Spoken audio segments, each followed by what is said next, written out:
We want you to hear us and believe us when we say there are manifestations in your vortex that if you will hope for them and believe for them and eventually come to know them, they will manifest in full view for you. Have you ever had an experience of sharing the planet with others who don't see it the way you do? Has that ever happened to you? Have you ever been in a particular place in time where you were laughing and someone else was crying and you were standing in the same space? Have you ever noticed that perception is about what's happening to you individually, not about what's happening to you collectively? But if you are able to drum up enough attention to the collective from CNN does a good job of it and so forth, that the individual perspective is then skewed by the larger perspective, then you begin feeling much the same way, and then you begin having more and more of the same experiences. That's really what economic tides are about. So we think what we're really talking about here today, are you with us so far? Mostly? Yeah, mostly you are. We think that what we're talking about is what manifestation really is. What is manifestation? What is it? Is it the new car that you just drove home, or the one that you hope to do soon? Is it the house on the beach? Is it the relationship that you've been yearning for? Is it the pile of money? Is it the empire you're trying to build? Is it the perfect business environment? What is a manifestation? And we notice that often when you think about manifestation, you're thinking about those things or those experiences, those pinnacle, peak kind of things, those life-changing things. Oh, I want to create, or I want to manifest this kind of lifestyle, or this kind of relationship, or this kind of work experience, or this kind of meaningful, life-fulfilling experience. And we say, good for you, good for you, good for you. But when we talk about manifestation, we're talking about right here, right now. What has manifested in your life, which means how do you feel about your money? How do you feel about your body? How do you feel about your relationships? How do you feel about your economy? How do you feel about your government? How do you feel about your world involvement? How do you feel about your ecology? How do you feel? How do you feel? How do you feel? What is your perception of life? What is your manifested right here, right now perception of life? And the big question is, does it include, or better said, are you allowing it to include who you really are and what you really know and what you really think and what you really feel about all of that? Because most humans, the beasts are an exception because they're tuned in, tapped in, turned on. They are, you call it instinctually, they are instinctually focused, which means broad view, always focusing through them. But humans, we love you very much. Humans, we love you very much. Humans have managed to focus yourselves apart from the fullness of who you are, so that in many of your manifested moments, you're not allowing all that you have become. And that is so interesting to us, because all day, every day, as you've been sifting through the variety of life, it has caused you to create a vibrational version of you, which is where we stand, which is always the precursor to your manifested version. But you know what's required for your manifested version of you? Only vibrational compliance, only emotional compliance. You only got to be in the mood for what you're asking for, and it must be. That's all it is. Your attitude, your mood must line up with what you want. And if you're so hung up on reality, and if you're letting reality, which sometimes includes the absence of the new car, the new lover, the old lover, the good body, or whatever it is you're reaching for, if you're facing reality and noticing the absence of something wanted, and that absence is now dictating your mood, your manifested attitude, your manifested worldview, your manifested personal view. If your view is dictated to you or influenced to you, and you are in that vibration, which equals the mood or the emotion, you are depriving yourself of that full view. All that means is you've pinched yourself off from something that really is, and you can't see it yet. everything is perceptual. So if you are sick, it's a perceptual thing. And often you will say, no. It's proven by the tests, by the facts. There are a lot of people who are confirming this sickness or confirming this bankruptcy or confirming where I stand. And we say, all that is happening is that you are perceiving fragments of that which you really are because you are practiced at not allowing the fullness of who you are to manifest. So when we talk about manifestation, what we're really talking about is your perception of what's around you, your perception of your body, your perception of your world, your perception of your economy. That's a big one these days. So many people perceiving based upon what other people are perceiving. That's like saying, well, my mother lived in the closet and her mother lived in the closet, and I thought we were just supposed to live in the closet. And I know it's not rational when I listen to you, Abraham. I know that I could just open the door and come out, but it's not easy to open the door and come out when I've been in here for so long. Now, this analogy is strong. You laughed at it at first. Now it's starting to depress you. But the reason that we offer analogies is because we want to get your attention. We would like you to leave here today saying to yourself, I want full view. I want full view, which means I want to be moment by moment, day by day, up to speed with how the source within me is viewing life.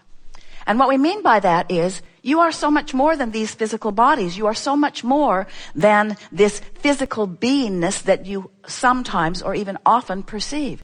You have source within you. You are more vibration than you are anything else. So we would like to convince you that this is a vibrational world. It's a vibrational world that is changing constantly and has already changed in ways that please you, that you are depriving yourself of seeing because you haven't come out of the closet yet. You're still hiding from the real reality as you are scrutinizing the limited reality.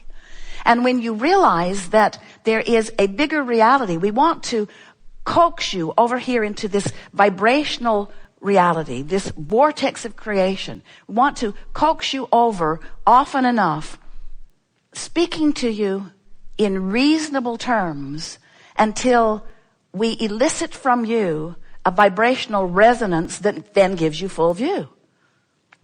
Sometimes in your human vocabulary you say, oh, then I saw the light. Then I saw the light. And we say, yeah. That's what we're talking about. Then I remembered who I am. Then I remembered that all is well. Then I remembered why I'm here. Then I remembered who I am. Then I remembered all is well. Then I remembered who I am. Then I remembered how it feels. Then I remembered.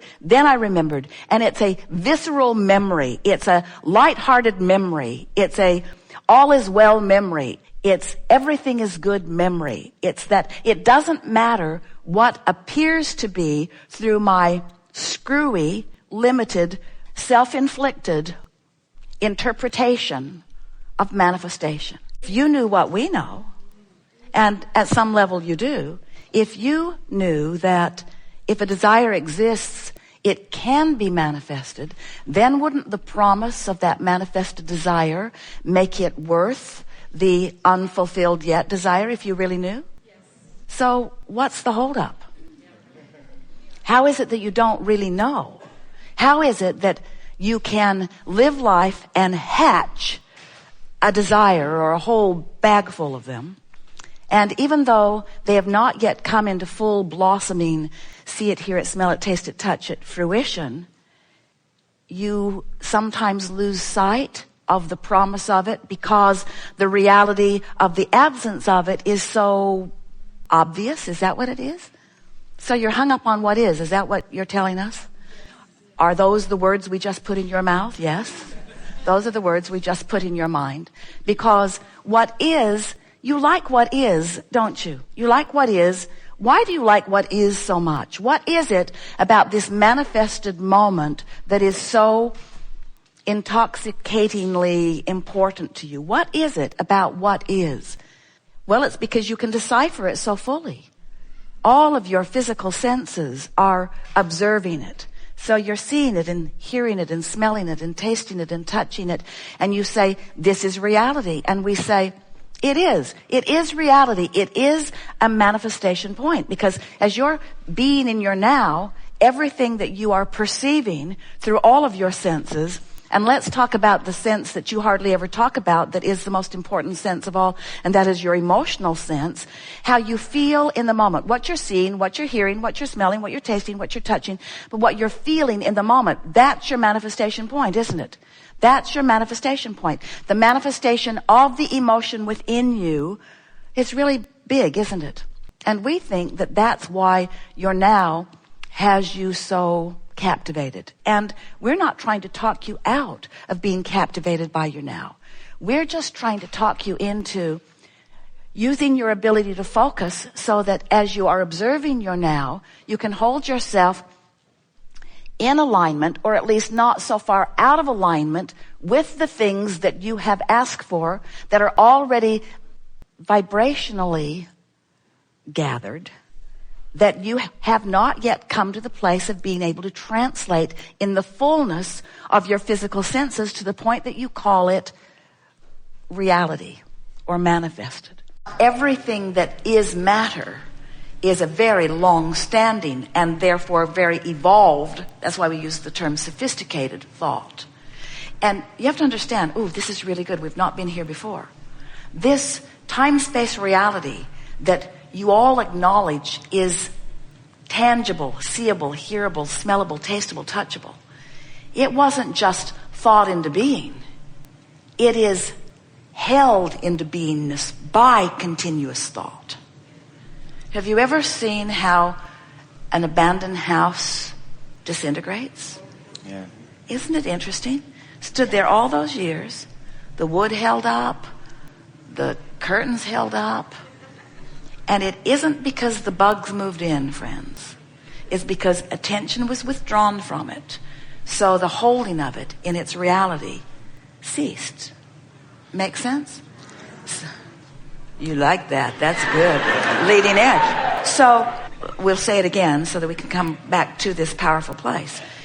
This matter, this tangible, seeable, hearable, smellable, touchable reality that you all are enjoying so much wasn't just thought and then forgotten.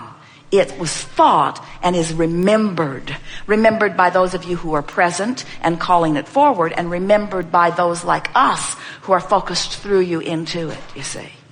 Esther has commented on many occasions that it is so much fun to feel Abraham out there on a new thought. She knows it's new. She knows she's never heard it before. She knows she's never understood it before. She knows it's never been this big before. She knows that it is happening in this moment as a leading edge, co-creating an experience with those like you who have gathered. And all of you are right there with it. Yahooing at the right moments, feeling exhilaration at the right moments. You're right there because it's a co-creative dance where we are all tuned in and we are on this leading edge together. And it's that thought, those moments that many of you recognized even as we were speaking about it here. Those are the moments that let you understand fully what we just said to you about leading edge and source all being right here.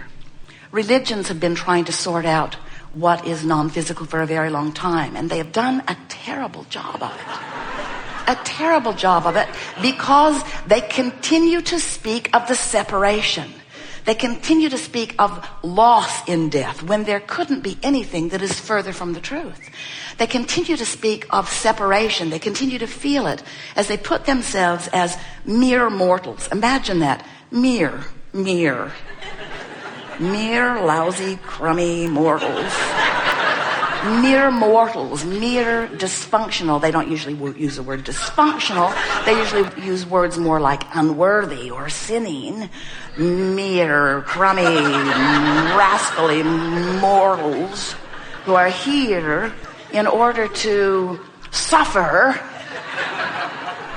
yourself into worthiness later.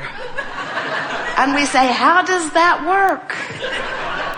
How do you do that? And so we want you to feel the fullness of all that you are. Not just the fullness of all that you are, the fullness of all that we are, and not just